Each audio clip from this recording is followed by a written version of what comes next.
हाँ, प्रॉब्लम ये है कि देयर इज ए टैंक जिसमें एक लिक्विड भरा हुआ है जिसका रिफ्रैक्टिव इंडेक्स म्यू है।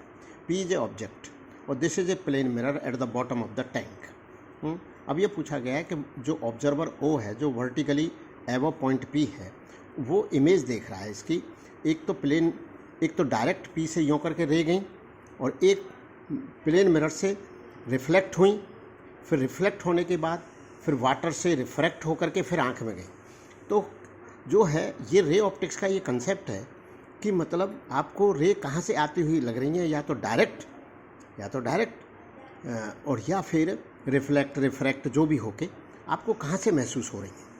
तो इमेज में और ऑब्जेक्ट में क्या डिफरेंस है कि बीच में कोई एयर है और एयर में ही आप हो, तो आपको डायरेक्ट ऑब्जेक्ट ही दिख रहा है, बीच में कोई प्लेन मिरर से रिफ्लेक्ट होकर नहीं देख रहे कुछ। लेकिन इस केस में क्या है कि इतना ये जो डायरेक्ट आएगी इतना लिक्विड में चलना पड़ेगा और फिर वहाँ, तो लिक्विड में जिसका रिफ्रैक्टिव इंडेक्स म्यू है तो वो वहाँ से कितनी दूर दिखाई देगी, b/म्यू, a+b/म्यू। ये दूरी ओ से हो जाएगी, a+b/म्यू जो डायरेक्ट देखा है।